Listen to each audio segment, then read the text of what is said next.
নজর রাখবো আবহাওয়ার খবরের দিকে। রথযাত্রায় রাজ্য জুড়ে বৃষ্টির পূর্বাভাস। উত্তরবঙ্গে অতি ভারী বৃষ্টির পূর্বাভাস। উত্তরের 5 জেলায় ভারী থেকে অতি ভারী বৃষ্টির সম্ভাবনা। আমাদের সঙ্গে রয়েছেন আমাদের প্রতিনিধি বিশ্বজিতের থেকে জানতে চাইবো, বিশ্বজিৎ, কি আপডেট রয়েছে রথযাত্রার জন্য আলিপুর আবহাওয়া দপ্তরের তরফে? দেখো, রথের দিন বৃষ্টি হবে, উত্তরবঙ্গেও বৃষ্টি হবে, দক্ষিণবঙ্গেও বৃষ্টি হবে। তবে উত্তরবঙ্গে যে পরিমাণ বৃষ্টি হচ্ছে গত কয়েকদিন ধরে, আগামী কাল পর্যন্ত সেই অতি ভারী বৃষ্টির সতর্কতা থাকছে। তবে ভারী বৃষ্টি হবে রথের দিনও দার্জিলিং, কালিম্পং, আলিপুরদুয়ার, কোচবিহার, জলপাইগুড়ি এই 5 জেলাতে ভারী বৃষ্টি এবং বিক্ষিপ্তভাবে 2-1 পশলা ভারী বৃষ্টি বা বজ্রবিদ্যুৎ সহ হালকা থেকে মাঝারি বৃষ্টি হতে পারে মালদা এবং 2 দিনাজপুরে। দক্ষিণবঙ্গের ক্ষেত্রে যে বিক্ষিপ্তভাবে 2-1 জেলায় ভারী বৃষ্টি হচ্ছে, সেই ভারী বৃষ্টি হয়তো থাকবে না, কিন্তু দক্ষিণবঙ্গেও ফেয়ারলি ওয়াইড স্প্রেড রেইন, অর্থাৎ বেশিরভাগ জেলার অন্তত 50% এলাকায় এই বৃষ্টির সম্ভাবনা থাকছে। তবে বৃষ্টিটা হালকা থেকে মাঝারি বৃষ্টি হওয়ার সম্ভাবনাই বেশি থাকছে। এই মুহূর্তে মৌসুমী অক্ষরেখা সেটি রয়েছে একেবারে দক্ষিণবঙ্গের আসানসোলের ওপর দিয়ে বঙ্গোপসাগর, উত্তর পূর্ব বঙ্গোপসাগর পর্যন্ত বিস্তৃত রয়েছে। আর এই সক্রিয় মৌসুমী অক্ষরেখার কারণেই বৃষ্টি রাজ্য জুড়ে। সান্নিক, বেশ।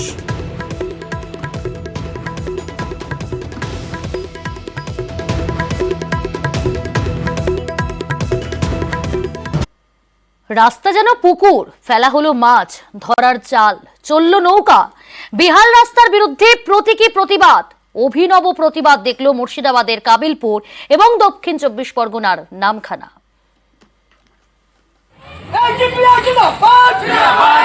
বৃষ্টির জল জমে রাস্তা যেন পুকুর, সেখানেই মাছ ধরার জাল ফেলা হলো মুর্শিদাবাদের কাবিলপুরে।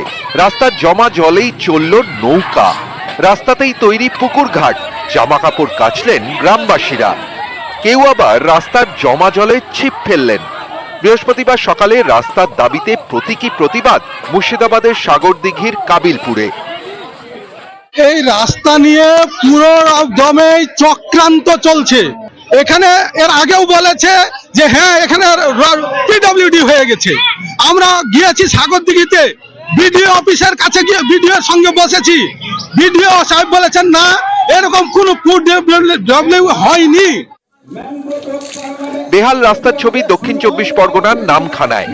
এখানেও রাস্তায় জল জমে যেন পুকুর, এখানেও রাস্তায় জলেই ফেলা হলো মাছ ধরার জাল। রাস্তায় ধানের চারা পুঁতে বিক্ষোভ দেখায় সিপিআইএম। ধান রোপণ করে জাল ফেলে এই প্রতীকী প্রতিবাদ আমরা দেখালাম। আমরা চাইছি অবিলম্বে এই রাস্তাতে কিছু ব্যাট ফেলে চলাচলের বুঝি রাস্তা করা। যে সিপিআইএম আন্দোলন করছে তারা এখনো পর্যন্ত কোন দপ্তরে গিয়ে বলেছে রাস্তাটা সারানোর দরকার? রাস্তাটা করা জরুরি, কিন্তু সেখানে রাজনৈতিক রং লাগিয়ে নিজেদের মুনাফা যে তৈরি করার চেষ্টা করছে, উচিত নয় আমি একদম মনে করছি। রাস্তা নিয়ে রাজনীতি চায় না নামখানা। গ্রামবাসীদের দাবি হাসপাতাল মোড় থেকে হরিপুর মোড় পর্যন্ত রাস্তা দ্রুত সারানো হোক। নিউজ 18 বাংলা। হাসনাবাদে খাল দখল করে বেআইনি নির্মাণ, তৈরি হয়েছে একের পর এক বাড়ি। এতে ছোট হচ্ছে খাল, চরম সমস্যায় খাল লাগোয়া এলাকার কৃষকরা।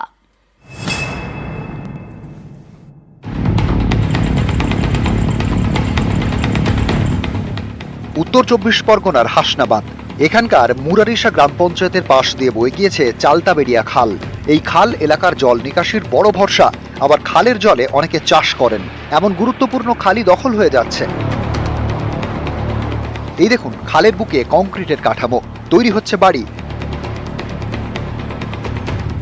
এভাবেই খাল দখল করে তৈরি হয়েছে একের পর এক বাড়ি, সংখ্যা 100 ছাড়িয়েছে। বাচ্চা কাচ্চা নিয়ে বুঝেছেন, তার জন্য আমরা এই জায়গায় ছোট করে একটা ঘর বেঁধে বাচ্চা কাচ্চাগুলো নিয়ে থাকি। খালের ভিতরে প্রায় 50 ফুট 200 ফুট অন্তত একটা পাটা মারা আছে। সেই পাটায় অন্তত 200 করে খটা আছে। সুইচ গেটের গোড়ার থেকে তদন্ত করতে করতে আগা পর্যন্ত আসেন। যদি প্রয়োজন হয় আমার ঘরটাকে আমি তুলে নিয়ে নেব, আমি নিজেই ভেঙে নিয়ে নেবো। আমি তার করিনি, এই পড়েছিল খালের দ্বারা গরিব মানুষ বসেছে, খালের দ্বারা জায়গা নিয়ে কোথাও ভিটে বাড়ি তার নেই, জায়গা জমি কিছু নেই, গরিব বসেছে। এই খালের পাশে বিঘের পর বিঘে 3 ফসলি চাষের জমি। চাষের জন্য খালের জল বড় ভরসা, কিন্তু বেআইনি নির্মাণের জেরে খাল ছোট হচ্ছে, জল কমছে, এতে চরম সমস্যায় কৃষকরা। দুই সাইডে কয়েক হাজার বিঘে জমি নষ্ট হয়ে যাচ্ছে, 3 ফসলের জমি, কিন্তু এই 10-12 বছর চাষিরা আর কোনো ফসলই করতে পারছে না। খাল দিয়ে জোয়ারের পানি আসেও না, যায়ও না, প্রত্যেকবারে চাষিরা মার খাচ্ছে, পাট বড় হচ্ছে নষ্ট হয়ে যাচ্ছে, আলু হচ্ছে নষ্ট হয়ে যাচ্ছে, নাকের ডোকায় এই কাজগুলো হচ্ছে। প্রশাসন এতে কোনো রকম কিছুই করছে না। দীর্ঘদিন ধরে এই ব্যাপারটা আছে, শুধু চালতাবেড়িয়া না, আমার সামনে কাঁঠাখাল আছে, সেখানেও একই জিনিস আছে। বামপন্থী যখন পশ্চিমবঙ্গের ক্ষমতায় ছিল, ভোটের স্বার্থে এদেরকে ব্যবহার করে এই সমস্ত জায়গায় এদেরকে জায়গা দেওয়া হয়েছে। কিভাবে তাদেরকে সরানো যায় এবং সাথে সাথে তাদেরকে কিভাবে পুনর্বাসন দেওয়া যায়, সমাধান বের করার চেষ্টা করছি। এখন দেখা যে কবে হয় এই দখল মুক্ত। যদিও মুখ্যমন্ত্রী অবিলম্বে এর বিরুদ্ধে কড়া পদক্ষেপ নিতে বলেছে, তবুও এলাকার মানুষ বা কৃষকরা তাকিয়ে থাকবে যে কবে এই খাল সংস্কার হবে, কবে দখল মুক্ত হবে। হাসনাবাদ থেকে অনুপম সাহা রিপোর্ট, নিউজ 18 বাংলা।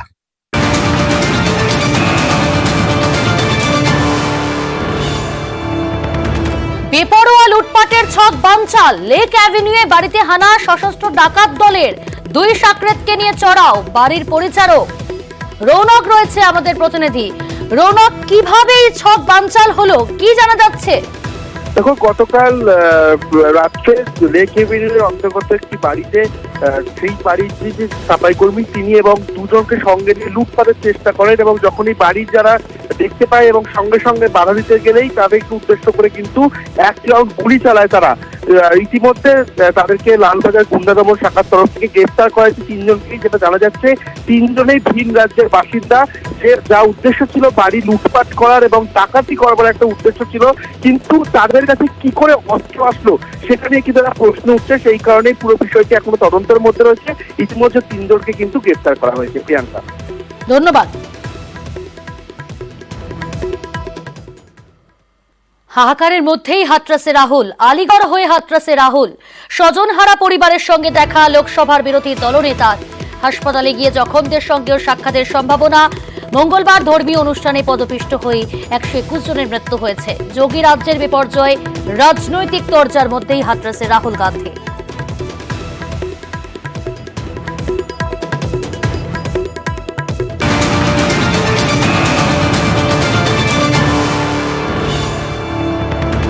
বেপরোয়া লুটপাটের ছক বানচাল, লেক অ্যাভিনিউয়ে বাড়িতে হানা সশস্ত্র ডাকাত দলের, 2 সাকরেতকে নিয়ে চড়াও বাড়ির পরিচারক। রৌনক রয়েছে আমাদের প্রতিনিধি। রৌনক, কিভাবে এই ছক বানচাল হলো, কি জানা যাচ্ছে? দেখো, গতকাল রাত্রে লেক এভিনিউর অন্তর্গত একটি বাড়িতে সেই বাড়ির যে সাফাই কর্মী তিনি এবং 2 জনকে সঙ্গে নিয়ে লুটপাটের চেষ্টা করেন, এবং যখনই বাড়ির যারা দেখতে পায় এবং সঙ্গে সঙ্গে বাধা দিতে গেলেই তাদেরকে উদ্দেশ্য করে কিন্তু 1 রাউন্ড গুলি চালায় তারা। ইতিমধ্যে তাদেরকে লালবাজার গুন্ডা দমন শাখার তরফ থেকে গ্রেফতার করা হয়েছে 3 জনকেই, যেটা জানা যাচ্ছে 3 জনেই ভিন রাজ্যের বাসিন্দা। যে যা উদ্দেশ্য ছিল বাড়ি লুটপাট করার এবং ডাকাতি করবার একটা উদ্দেশ্য ছিল, কিন্তু তাদের কাছে কি করে অস্ত্র আসলো সেটা নিয়ে কিন্তু একটা প্রশ্ন উঠছে। সেই কারণেই পুরো বিষয়টি এখনো তদন্তের মধ্যে রয়েছে। ইতিমধ্যে 3 জনকে কিন্তু গ্রেফতার করা হয়েছে। প্রিয়াঙ্কা, ধন্যবাদ।